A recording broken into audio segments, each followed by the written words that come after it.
Nous croyons tous ce que les livres scolaires nous ont appris sur l'univers. Mais que faire lorsque nous sommes confrontés à des questions qui remettent en cause nos croyances les plus fondamentales? Des phénomènes inexpliqués. Une énigme qui défie la raison. Un mystère inattendu. Une seule rencontre avec ces phénomènes inexpliqués et c'est votre vie entière qui bascule. Un face-à-face avec les plus grandes énigmes de tous les temps. Un mystère impénétrable fait irruption dans votre vie et plus rien n'est comme avant. Secret et mystère du monde.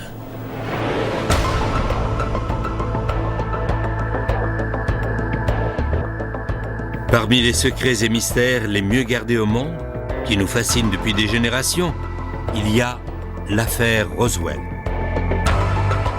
Roswell, au Nouveau-Mexique, est une petite bourgade sans histoire à la limite d'un désert, jusqu'à la nuit du 2 juillet 1947. Cette nuit-là, plusieurs témoins affirment avoir été réveillés par des bruits étranges. Ils sont convaincus qu'une soucoupe volante s'est écrasée.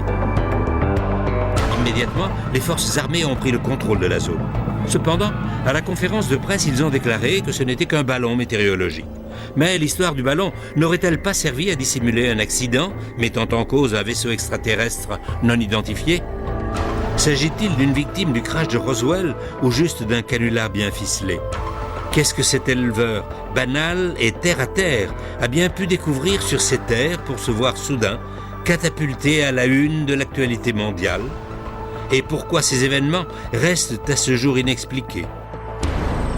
Une soucoupe volante, une sorte de vaisseau spatial mystérieux, s'est-elle écrasée près de Roswell, au Nouveau-Mexique, en été 1947? Depuis plus de 50 ans, les enquêteurs ont été incapables de tomber d'accord sur ce qui s'est réellement passé à Roswell. Le gouvernement des États-Unis l'aurait-il récupéré et gardé secret durant toutes ces années? Et les occupants du vaisseau, pour peu qu'il y en ait eu, que leur est-il arrivé? Le gouvernement américain sait-il réellement ce qui est tombé du ciel cette nuit-là? Et même s'ils le savent, vont-ils l'admettre? Pourquoi, après plus de 50 ans, les spécialistes en ovni attachent-ils encore autant d'importance à la recherche de la vérité? Roswell ne devient réellement un mythe qu'à partir du milieu des années 70, et non dans les années 40 comme on le croit communément. Roswell ne ressemblait pas aux histoires d'ovnis habituelles, car il y avait quelque chose au sol. Quelque chose s'était écrasé. Il y avait des débris, et plus tard, on apprenait qu'il y avait aussi des corps. Les défenseurs, comme les détracteurs, ont ignoré une masse d'informations probantes qu'ils auraient pu obtenir simplement en recueillant des témoignages, en vérifiant les archives des journaux et en suivant l'histoire à travers le pays. C'était un grand événement dans l'histoire de l'humanité. Kevin Randle a consacré une bonne partie de sa vie à tenter de découvrir la vérité. Il a publié plusieurs études exhaustives sur les événements de Roswell. Comme tout bon mystère, l'histoire commence une nuit d'été sombre et orageuse, en 1947. D'après l'histoire qu'on raconte, Mac Brazel était le seul au ranch. C'était au début de l'été 1947. Il y avait de l'orage, il a soudain entendu un coup de tonnerre beaucoup plus fort que les autres, différent du tonnerre habituel.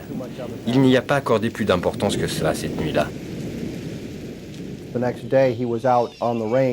Le lendemain matin, il est allé voir quel champ avait été arrosé la veille parce qu'il voulait déplacer du bétail. Et alors qu'il inspectait les champs, il est tombé sur une vaste étendue recouverte de débris métalliques. Le capitaine Randle et bien d'autres ont affirmé que les débris découverts par Mac Brazel ne ressemblaient à rien que l'on puisse trouver sur Terre. Mac Brazel décida d'avertir les autorités. Il quitta le ranch pour se rendre dans la ville la plus proche, à quelques kilomètres de là, Roswell, Nouveau-Mexique. Le shérif de Roswell, à l'époque, se nommait George Wilcox. Sa petite fille, Barbara Duggar, se souvient de ce qui s'est passé. Dans les années 40, il y a eu un vaisseau spatial, une soucoupe volante comme on les appelait, qui s'est écrasé tout près de Roswell. Ma grand-mère raconte que mon grand-père se serait rendu sur les lieux. En s'approchant de l'endroit, il a aperçu une grande étendue de terre brûlée. Ensuite, ils ont vu des débris. En fait, il a vu des débris. Je ne sais pas s'il était tout seul ou non. Elle n'était pas avec lui, il y était allé tout seul. Je lui ai demandé en blaguant, « Est-ce qu'il a vu des petits martiens ?» Et elle m'a répondu, « Oui, il y en avait 4. D'après les rapports, le shérif aurait immédiatement averti la base militaire la plus proche, les informant de la présence de débris étranges dans un champ. À peine quelques instants plus tard, les officiers sont arrivés sur les lieux, impatients de voir de leurs propres yeux ce que le shérif leur avait décrit. Après tout, un champ plein de débris est une chose, mais de vrais extraterrestres, ça n'est une toute autre. La suite des événements constitue soit la plus grosse erreur, soit le plus gros mensonge dont l'armée se soit jamais servie pour garder le secret. Le lieutenant Jess Marcel, officier des renseignements de la 509e unité de bombardiers, a reçu l'ordre du colonel Blanchard d'aller inspecter les lieux en personne. Il a décrit une superficie d'une longueur d'environ 1 km sur 70 à 100 mètres de large, recouverte de débris métalliques. Il montra un de ces morceaux de débris au colonel Blanchard. Blanchard a donné l'ordre de diffuser un communiqué de presse disant que l'armée avait capturé une soucoupe volante. Il s'est adressé au lieutenant Walter Haute. Haute a rédigé, publié et diffusé le communiqué et l'a personnellement distribué aux divers organismes de presse à Roswell. Voici en gros ce que disait le texte du communiqué. Les nombreuses rumeurs concernant les soucoupes volantes sont devenues une réalité hier lorsque les services de renseignement de la 509e unité de la 8e division de l'armée de l'air à la base aérienne de Roswell est parvenu à entrer en possession d'une soucoupe grâce à la collaboration d'un propriétaire de ranch des environs. Il n'y avait toutefois aucune mention des extraterrestres que le shérif avait affirmé avoir vus. Était-ce un canular ou une conspiration? La grand-mère de Barbara Duggar craignait encore des représailles 40 ans après. Elle a dit « Je te raconte ça parce que quand c'est arrivé, la police militaire est venue au palais de justice, à la prison, et nous a dit à George et à moi que si nous parlions à qui que ce soit de l'incident, si nous disions quoi que ce soit, ils nous tueraient.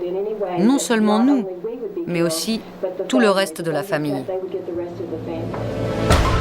Mais si l'armée de l'air avait déjà publiquement admis avoir capturé une soucoupe volante, pourquoi donc menacer un fonctionnaire local et sa famille pour les tenir au silence?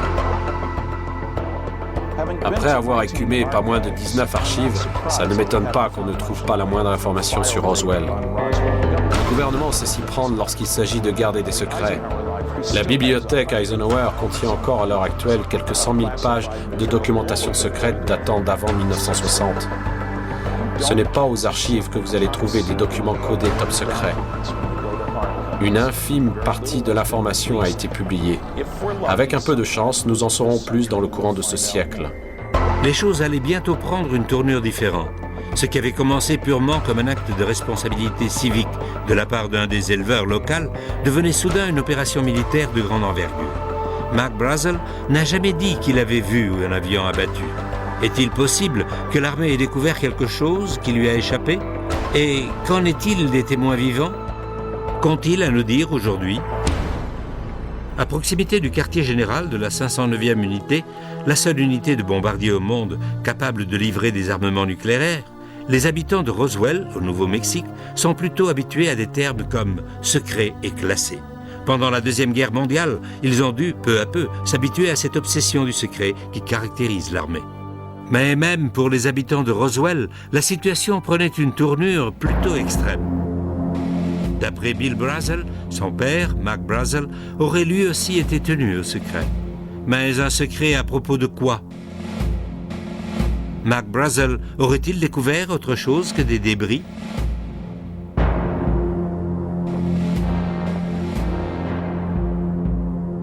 C'est précisément à partir de là que l'affaire Roswell fait place à toute une série de faits mystérieux, qui finissent tôt ou tard par s'entrecroiser. Car si le colonel Blanchard a admis avoir saisi une soucoupe volante plus ou moins intacte, cela voudrait dire que quelque part, il y avait plus que les simples débris auxquels Mac Brazel faisait allusion. D'après les nombreuses sources qui se trouvaient à Roswell à cette époque, l'activité intense qui s'y déroulait a placé cette petite localité du Nouveau-Mexique sous les feux de la rampe. Mais ce qui s'est passé n'a fait qu'augmenter la confusion. 3 heures plus tard, la version officielle changeait déjà.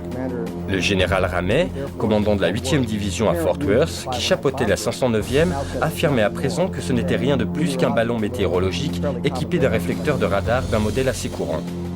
D'après le général Ramey, le ballon se serait écrasé sur le ranch. C'est ce que le lieutenant Marcel aurait trouvé. Ce dernier aurait réagi de façon excessive en pensant qu'il s'agissait d'une soucoupe volante, alors qu'il ne s'agissait que d'un ballon météorologique équipé d'un réflecteur. Cette photo aurait-elle pu être montée de toutes pièces? Voici ce que l'officier sur la droite, le général Duboz, avait à dire en réaction au communiqué de presse de l'armée, selon lequel l'objet qui s'était écrasé était un ballon météorologique. Nous savions qu'il s'agissait d'une dissimulation. Qui en a eu l'idée, je n'en sais rien. Toujours est-il qu'on s'en est servi pour apaiser la curiosité de la presse. Pourquoi les représentants de l'armée américaine auraient-ils déclaré qu'il s'agissait d'un ballon météorologique, alors que leurs officiers supérieurs savaient très bien que ce n'était pas le cas? Les officiers n'étaient pas les seuls à avoir vu les débris dans le bureau du général Ramey. Les enquêteurs de Secrets et Mystères du Monde ont rencontré un photographe civil qui a vu les débris récupérés et les a photographiés. Le 8 juillet 1947, je travaillais en tant que reporter pour le Fort Worth Star-Telegram. J'étais photographe de réserve. Un après-midi, le rédacteur de la rubrique locale m'a demandé de me rendre au bureau du général Ramey. Ils allaient ramener une soucoupe volante de Roswell et il fallait des photos. Ils m'ont dit « Grouille-toi, on n'a pas une seconde à perdre pour l'édition de la côte Est ». Je me suis donc rendu au bureau du général Ramey. Là, on m'a demandé de patienter. Le général devait arriver à tout moment. Cela m'a permis de disposer les débris au sol pour pouvoir prendre les meilleures photos possibles. Je me souviens que ça sentait fort le brûlé et que ça n'avait rien de photogénique. Alors, j'ai, tant bien que mal, essayé de disposer le tout en un ensemble plus ou moins cohérent. Et c'est à ce moment que le général est revenu. Il a tout de suite commencé à examiner le matériel. Sur ces photos, on peut apercevoir plusieurs paquets de matériel encore fermés. Tout n'avait pas encore été déballé. Lorsque le général s'est mis à examiner tout ça, je lui ai demandé « Qu'est-ce que c'est, général ?»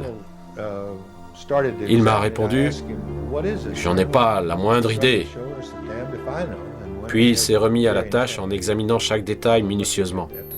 Quand je l'ai pris en photo, il avait un bout de papier en main qui ne cessait de remuer. On le voit en train de tripoter ce bout de papier dans les différentes photos. Finalement, dans la dernière photo, on le voit lire le message qu'il tenait en main. À partir de ce moment-là, à partir du moment où j'ai quitté les lieux, je suis resté la seule personne, le seul civil, le seul photographe, l'unique représentant des médias à m'être trouvé là. Et depuis lors, ce matériel n'a plus jamais été revu par personne et a été placé en lieu sûr. Vous me demandez pourquoi ce changement radical d'attitude? Je pense que c'est ce message remis au général à son retour dans son bureau qui a provoqué ce changement brusque. Au terme de 2 années de recherche, l'équipe chargée d'analyser les photos de Roswell, le groupe RPIT, a observé plusieurs aspects intéressants en rapport avec le fameux message de Ramey. Premièrement, il fait allusion aux victimes de l'accident acheminées à Fort Worth. Ensuite, le message parle de récupérer la soucoupe de Roswell. Troisièmement, il énumère les dispositions à prendre sur les lieux de l'accident à Roswell. Et enfin, il est question d'expliquer tout cela par la présence d'un ballon météorologique. Il se peut effectivement que Mac Brazel ait trouvé un ballon, mais le problème est que cela ne concorde pas avec tous les autres témoignages. Et puis, comment expliquer la présence de tous ces débris? L'incident de Roswell et tout ce qui l'entoure est incroyablement compliqué. Et sans une analyse horriblement minutieuse et détaillée comme celle à laquelle je viens de consacrer les 8 dernières années, il est pratiquement impossible de le comprendre. Et après toute cette recherche, je suis plus que jamais convaincu que le soi-disant mystère Roswell a été résolu une fois pour toutes. Ça n'avait absolument rien à voir avec une soucoupe qui se serait écrasée et sa récupération par l'armée. Le mystère aurait-il enfin été résolu? Non, pas exactement. Dans son livre intitulé « Au lendemain de Roswell », publié en 1997, le colonel Philippe Corso présente un point de vue radicalement différent. Corso a travaillé plusieurs années au Pentagone comme conseiller sous l'administration Eisenhower. C'est l'un des témoins les plus influents. Il y a quelque chose là-haut qui vole, et cela dépasse nos compétences technologiques. Nous n'avons rien qui puisse voler à 5 ou 6 000 km/h et déverrouiller une protection radar en si peu de temps.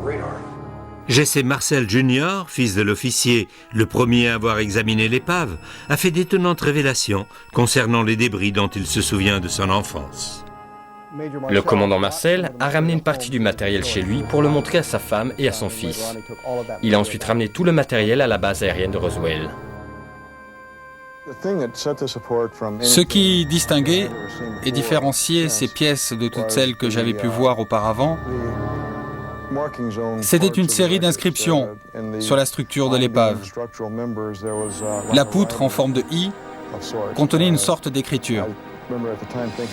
Je me souviens avoir pensé que ça ressemblait à des hiéroglyphes, mais ce n'était pas vraiment des hiéroglyphes, mais plutôt des formes et symboles géométriques. Ces inscriptions ont suscité l'attention d'un grand nombre de chercheurs, et les efforts entrepris pour tenter de les déchiffrer ont produit des résultats mitigés. Une source amérindienne les traduit en « Les guerrières sont prêtes ». Une autre tentative de traduction, cette fois d'origine méditerranéenne, rapproche ces inscriptions du grec ancien. D'après cette source, le texte se traduirait en français par « liberté ». Il est néanmoins extrêmement difficile de tirer des conclusions d'un simple fragment de mots. Mais rien que l'idée qu'il puisse s'agir de mots a de quoi nous laisser perplexes. Pourquoi et comment une culture extraterrestre se servirait-elle de lettres grecques dans la construction de ces vaisseaux spatiaux? Existerait-il réellement un langage universel?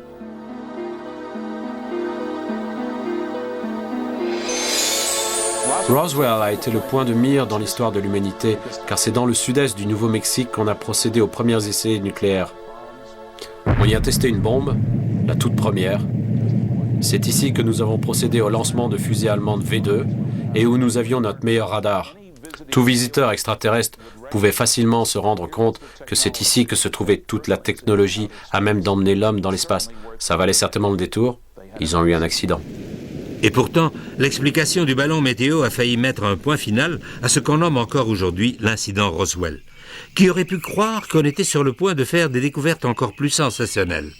Le récit d'un seul homme allait perpétuer le mythe Roswell. Cet homme, c'était Grady Barnett, un ingénieur civil qui résidait à Roswell à l'époque des faits. Barnett a confié à un ami, Van Malte, ce qu'il avait vu ce jour-là. Barnett m'a raconté que lorsqu'il revenait d'une de ses inspections sur le terrain, il s'est retrouvé face à une soucoupe volante qui venait de s'écraser et qu'il a vu 4 créatures par terre. 4 extraterrestres et un vaisseau spatial pratiquement intact. Le nombre d'extraterrestres coïncide avec les déclarations faites par le shérif George Wilcox. L'ingénieur civil Grady Barnett affirme avoir vu une soucoupe volante qui s'était écrasée et pas loin de là les 4 cadavres de ses occupants. Pourrait-il s'agir du même appareil que celui que l'armée de l'air a plus tard affirmé avoir en sa possession? Et si la soucoupe volante de Grady Barnett était presque intacte, qu'est-ce qui expliquerait la présence de tous ces débris découverts par Mac Brazel? Et il y a autre chose. Barnett a dit que les créatures qu'il avait vues étaient toutes mortes. La version du shérif Wilcox était cependant légèrement différente. Grand-père a dit qu'ils avaient de grosses têtes et que les tenues qu'ils portaient étaient... C'est difficile à expliquer. C'était comme de la soie ou quelque chose comme ça. Je lui ai demandé si les petits êtres étaient vivants ou morts. Et elle m'a répondu, je crois que l'un d'eux était encore en vie. Les chercheurs ont avancé l'hypothèse de 2 vaisseaux, plutôt qu'un seul, avec chacun 4 membres d'équipage. Une hypothèse que certains spécialistes en ovni voient comme la seule explication possible. Tous les témoignages concordent à dire que les débris étaient de très petite taille. S'ils proviennent effectivement d'un vaisseau, celui-ci a dû être complètement pulvérisé. D'après les informations originales recueillies des premières personnes impliquées, il ne fait pas de doute que la solution se trouvait à plusieurs kilomètres du ranch de Mac Brazel, beaucoup plus près de Roswell. Le vaisseau était fait d'un matériau hyper résistant. Il avait dû être percuté avec une force incroyable. Et qu'en est-il des matériaux récupérés au ranch de Mac Brazel? Certains témoins qui affirment avoir manipulé les débris déclarent n'avoir jamais vu une chose pareille de leur vie. Personne n'a jamais pu expliquer la composition des matériaux découverts dans ce champ. Il était impossible de découper cette tôle. Impossible de faire une entaille dans ce matériau qui ressemblait à du bois, ni de le brûler d'ailleurs. On avait affaire à un matériau qui n'avait rien à voir avec ce que l'on pouvait trouver en 1947. Est-il possible que les morceaux de débris retrouvés au ranch soient des matériaux naturels? Aurait-il par exemple pu provenir d'une météorite? Il est bien entendu qu'une météorite qui pénétrerait l'atmosphère le ferait à très grande vitesse. Et avec la force de résistance de l'atmosphère, elle finirait peu à peu par brûler. Et, cela va de soi, elle perdrait de son volume. Qui plus est, si une météorite avait percuté la Terre en produisant un impact audible, elle aurait aussi laissé un cratère gigantesque, comme celui du désert de l'Arizona. L'objet qui s'est écrasé au Nouveau-Mexique n'a laissé aucun cratère. Certes, il y a eu un impact visible, mais cela ressemble davantage à une sorte d'atterrissage forcé plutôt qu'à un objet tombé du ciel en chute libre. Une chose est sûre, quelque chose est tombé du ciel cette nuit-là. L'hypothèse de la météorite semble peu probable, et les spécialistes en OVNI ne semblent pas prêts d'accepter le scénario du ballon. Y a-t-il d'autres possibilités? L'armée de l'air a-t-elle donné d'autres explications? Supposons qu'un vaisseau ait effectivement été récupéré il y a plus de 50 ans, a-t-on pour autant découvert quoi que ce soit de la technologie qui l'a emmené jusqu'ici?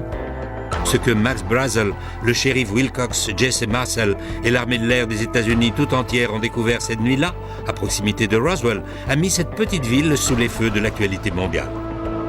Chose que le gouvernement ne voyait pas d'un très bon œil, car la base aérienne de Roswell abritait à l'époque la seule unité au monde capable de produire des armements nucléaires. Ce qui a incité de nombreuses personnes à penser qu'il aurait pu s'agir de restes d'un avion de reconnaissance top secret. Vers la fin des années 40, l'Union soviétique affichait une curiosité marquée pour les essais atomiques entrepris par les États-Unis, lesquels avaient lieu à tout juste 160 km de Roswell. Un avion espion en quête de tels secrets aurait en toute logique survolé cette partie du pays. L'Union soviétique n'avait rien de la sorte en 1947. En recourant à la liberté d'information, nous avons vérifié les archives pour voir si un avion soviétique avait pénétré notre espace aérien en 1947. Et il n'y a absolument aucune indication d'une quelconque tentative soviétique de pénétrer l'espace aérien des États-Unis au cours de cette période. Les chercheurs spécialisés en OVNI ont cependant découvert que l'Union soviétique s'intéressait de près à Roswell. George Knapp, reporter d'investigation, s'est rendu en ex-Union soviétique et a découvert que les Russes s'intéressaient de très près aux événements liés à Roswell en 1947. Et ils sont arrivés à des conclusions surprenantes. Nous avons rencontré un chercheur russe qui travaillait pour un certain Sergueï Korolev, le père de la recherche russe sur les fusées. Et Korolev aurait confié à ce docteur les détails d'une rencontre avec Joseph Staline vers la fin des années 40. Staline s'intéressait beaucoup aux ovnis, et plus particulièrement à Roswell. À cette époque, la fin des années 40, Roswell regorgeait d'espions russes en raison du grand nombre de programmes militaires secrets en cours. Roswell a naturellement éveillé leur curiosité. Staline a mis tous les scientifiques et ses espions sur le coup, et la conclusion à laquelle ils sont arrivés était que l'affaire Roswell était bien réelle, que quelque chose s'était bel et bien écrasé, et que ce n'était ni un ballon, ni rien d'autre d'origine terrestre. Ils ne savaient pas exactement d'où ça venait, mais ils savaient que ce n'était ni à nous, ni à eux, et qu'il s'agissait de quelque chose d'une importance monumentale qui méritait d'être étudié. Il ne fait pas le moindre doute que les scientifiques et autres intérêts soviétiques ont depuis un certain temps déjà affiché un intérêt marqué pour les soucoupes volantes. Nous ignorons ce qu'il y avait dans ces fameuses boîtes secrètes, tout comme nous ignorons ce que le gouvernement des États-Unis nous cache. Avec tout l'argent que l'on a dépensé sur les satellites espions et autres systèmes de surveillance, nous disposons probablement de beaucoup plus d'informations que les Russes, car on a tout fait pour éviter d'abattre ces ovnis. Les Russes, quant à eux, se seraient apparemment efforcés d'en abattre le plus possible afin de les analyser, ce qui, à mon avis, n'a pas dû plaire aux extraterrestres. Ils ont donc mis la main sur un tas d'informations. Et nous n'y aurons pas accès, de même que nous n'avons pas accès aux informations recueillies par notre propre pays. Au centre de cette histoire reste donc un homme, celui qui est essentiellement à l'origine de toute l'affaire, Mac Brazel. Mais qu'est-ce que vous fabriquez? Circulez, circulez.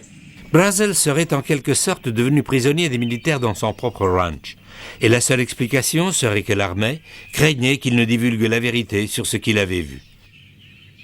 Ensuite, un développement inattendu de l'affaire Roswell lui donna une tournure toute nouvelle.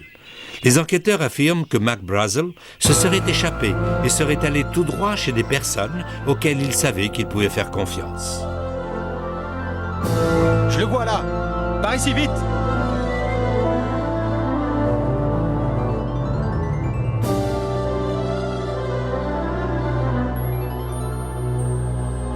Ses amis de la station de radio KGFL à Roswell confieraient plus tard comment ils avaient caché Mac Brazel chez eux. Nous lui avons donné un endroit où passer la nuit pour être à l'abri de toute cette foule de gens et leurs questions. En fait, l'intention était d'interviewer Mac Brazel. Jude Roberts nous a confié qu'il avait reçu de nombreux appels de Washington le priant de ne pas diffuser l'interview. On nous a gentiment fait comprendre que si on tenait à garder notre licence, on ferait mieux de ne pas transmettre l'interview et que dans le cas contraire, on aurait 24 heures pour chercher un autre emploi. Ce n'était rien qu'un ballon. L'armée aurait-elle usé de tactiques coercitives pour s'assurer du silence de Mac Brazel? Et pourquoi son silence est-il si important? Une fois aux mains de la police militaire, Mac Brazel a été tenu en garde à vue. On ne peut pas dire que c'était exactement une prison, mais tout comme. Dans la soirée du 9 juillet, les militaires l'ont escorté aux différentes stations de radio et bureaux de presse de Roswell, où il a raconté une version des faits qui différait énormément de ce qu'il leur avait déclaré le 6 juillet. Ce que j'ai trouvé hier dans mon champ était un ballon météorologique. C'est une blague ou quoi? Oui, c'est bien ça, oui. Qu'est-il arrivé à Mac Brazel lorsqu'il était en garde à vue? Pourquoi a-t-il changé son histoire?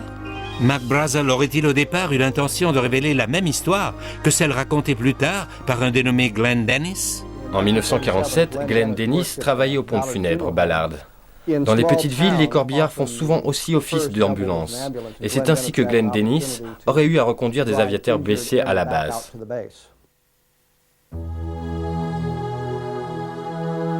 Une fois à l'hôpital, il a accompagné les blessés en salle d'urgence. C'est alors qu'il a vu, en passant à côté des ambulances, que celles-ci contenaient une partie des débris récupérés du champ.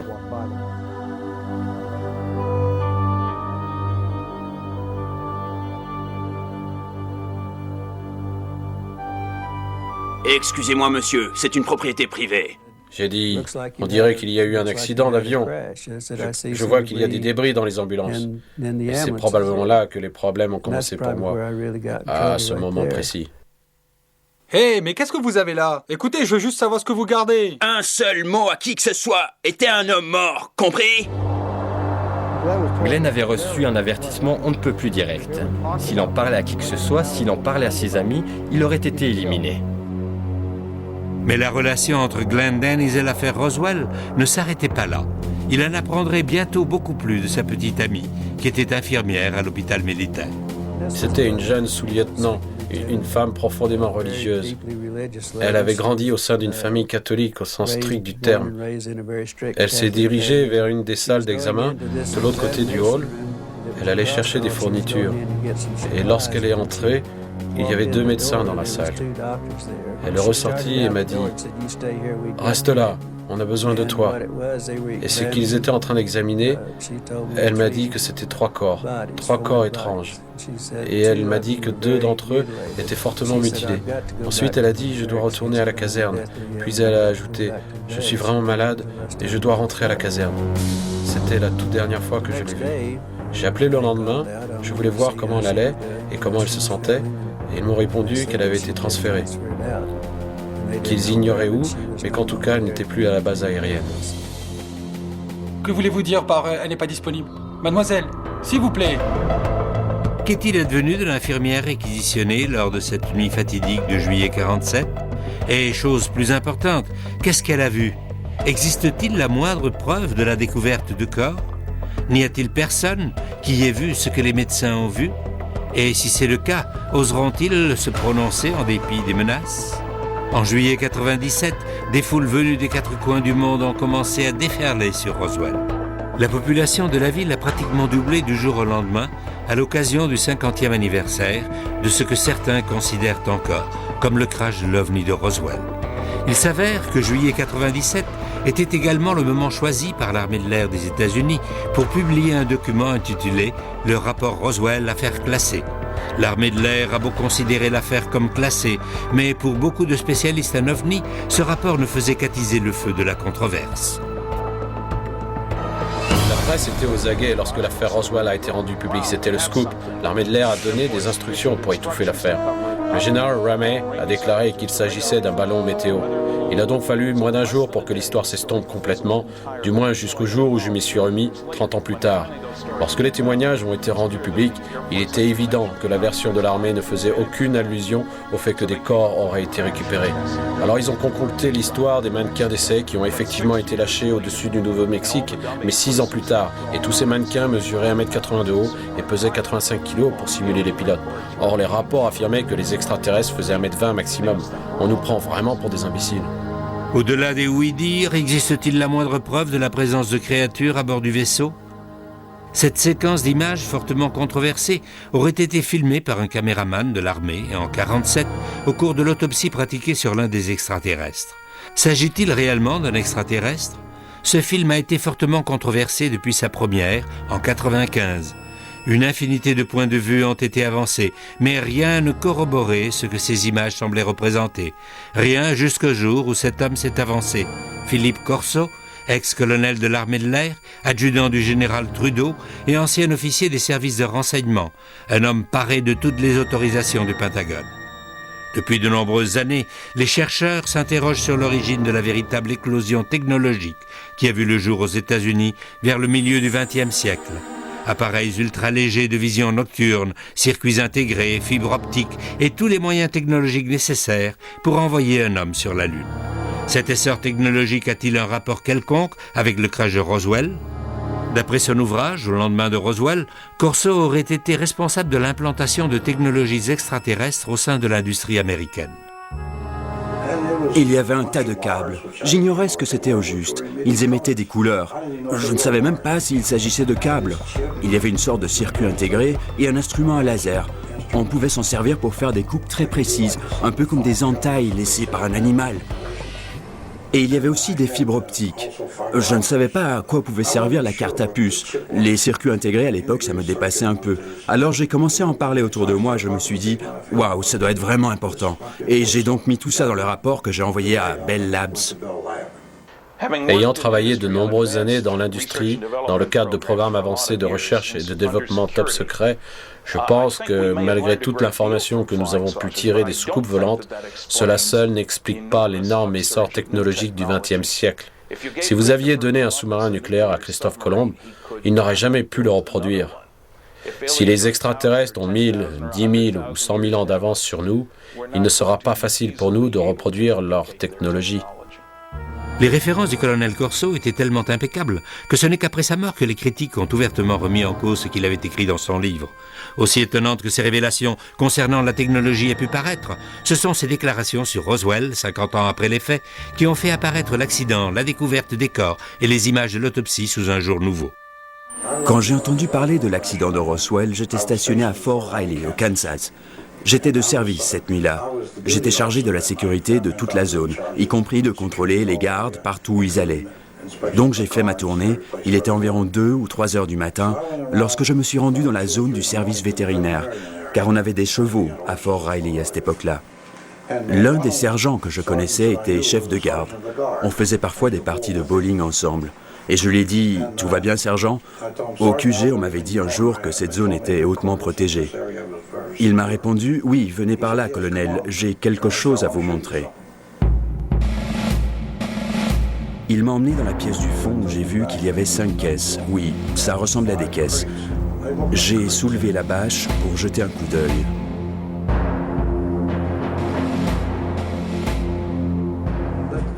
Dans une des caisses, il y avait ce corps, juste là. Il flottait dans une substance liquide. J'ai pu jeter un bon coup d'œil, mais ça n'a pas dû durer plus de 10 ou 15 secondes maximum.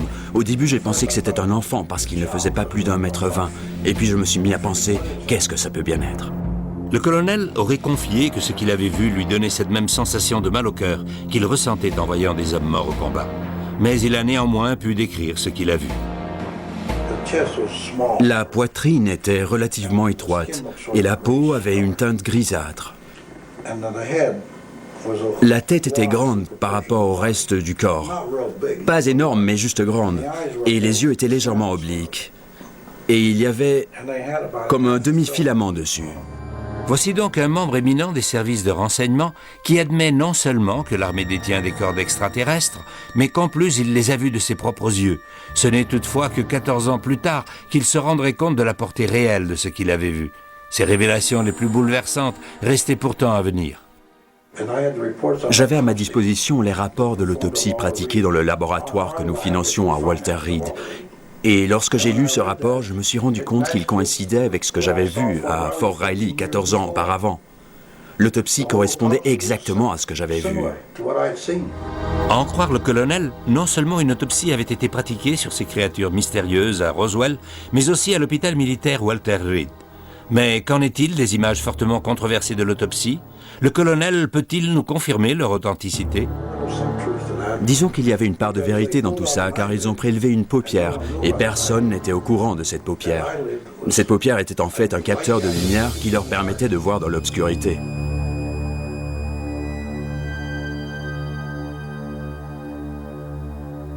Ils l'ont préservé dans une sorte de récipient, et le cerveau se trouvait là aussi. Et il ressemblait à la description contenue dans les rapports que je détenais. Le colonel Corso nous aurait-il enfin fourni les preuves qu'il nous manquait pour confirmer que ce qui était arrivé était le résultat de l'incident de Roswell? Malgré ce que nous pouvons croire sur Roswell, je pense qu'on est tous d'accord sur un point. Il est important de fournir, dans la mesure du possible, des preuves pour étayer ce que l'on présente comme la vérité. Malheureusement, le livre du colonel Corso, au lendemain de Roswell, ne fournit pas la moindre preuve. C'est juste un ramassis de fausses déclarations, de mensonges, de fantaisies. Ce n'est ni plus ni moins qu'un canular. Il semblerait que rien concernant Roswell ne puisse échapper aux contestations. Et même s'il avérait qu'on détenait cette fois effectivement la clé du mystère Roswell, cette clé ne ferait malheureusement qu'ouvrir la porte à d'autres inconnus tout aussi troublantes. S'il y avait 2 soucoupes ou une seule qui a éclaté en morceaux, où se trouvent donc tous ces morceaux à présent? Et si des extraterrestres ont effectivement été emmenés des lieux de l'accident, qu'en est-il advenu? Sappho Henderson était mariée à un pilote des forces aériennes stationné à Roswell à l'époque et qui a partagé son secret avec elle. Il m'a dit, je suppose que s'il publie la nouvelle dans les journaux, je peux bien t'en parler. Cela faisait des années que je voulais te le dire. Il a ajouté, je veux que tu lises cet article, parce que c'est une histoire vraie. Et non seulement c'est une histoire vraie, mais c'est moi, le pilote qui a rapatrié l'OVNI accidenté jusqu'à la base de Dayton, dans l'Ohio. Il y avait un homme, Pappy Henderson, un pilote chevronné de la base, qui avait raconté à un collègue, un dentiste avec lequel il partageait sa passion pour les matériaux rares, qu'il avait chez lui un morceau de l'appareil accidenté. Il le lui a montré, mais il l'a repris malheureusement. D'autres personnes qui connaissaient Pappy ont pu voir la pièce en question. S'il a pu tomber sur une pièce de ce genre, il est probable qu'il ne soit pas le seul, et c'est ce que nous cherchons aujourd'hui.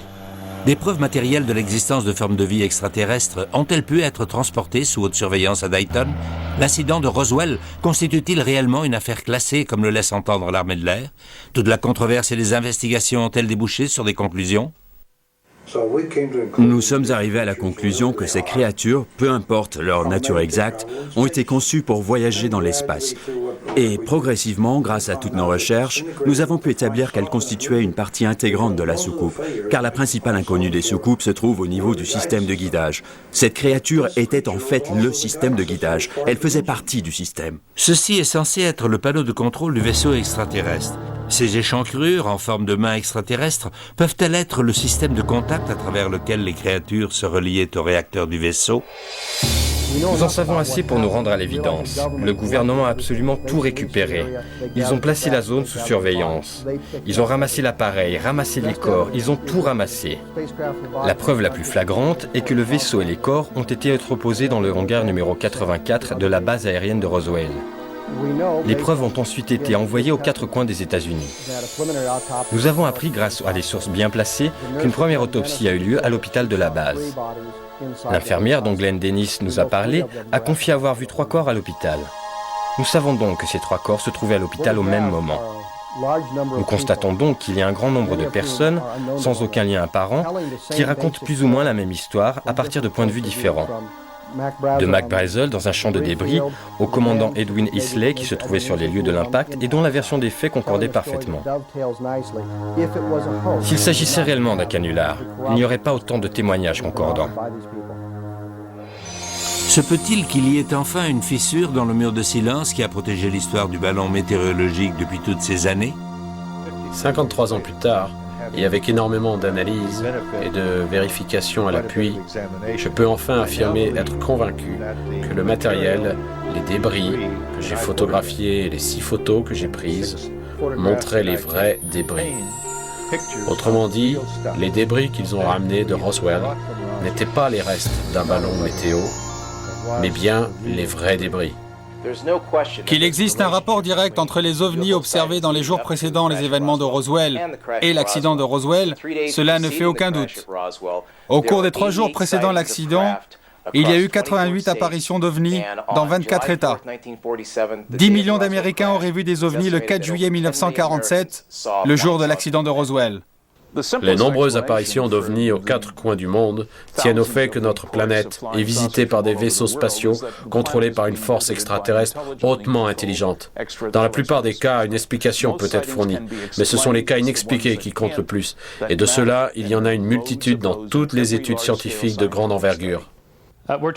Des centaines de témoins oculaires étaient impliqués directement ou indirectement dans l'affaire Roswell. Cela ne suffit-il pas comme preuve? Malheureusement, non.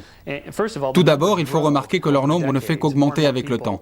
De plus en plus de gens racontent qu'ils y étaient, mais si on vérifie de plus près, ils n'y étaient pas du tout. Le nombre de témoignages ne change rien en réalité. Il nous faut bien plus que des témoins oculaires. Il nous faut des preuves irréfutables, des preuves matérielles. Et tant que nous n'aurons pas de telles preuves, je resterai sceptique. Le mystère qui entoure les événements de Roswell semble être voué au domaine de l'inexplicable. Et pourtant, l'énigme continue à nous fasciner et à captiver notre imagination de tant de façons nouvelles et fantastiques. À l'instant même où je vous parle, le Centre international de recherche sur les ovnis à Roswell est en train d'offrir jusqu'à $1 million de récompense pour le premier échantillon de débris dont il serait scientifiquement vérifié qu'il provient de l'accident d'un vaisseau extraterrestre en 1947. Pour ceux qui affirment avoir été les témoins oculaires de tout ce qui a pu se passer à Roswell, l'événement de juillet 1947 restera inoubliable. Mais tant que personne n'aura remporté la récompense d'1 million de dollars, et tant qu'il n'y aura pas de nouvelles preuves, ce qui est arrivé à Roswell restera un secret et un mystère de notre monde.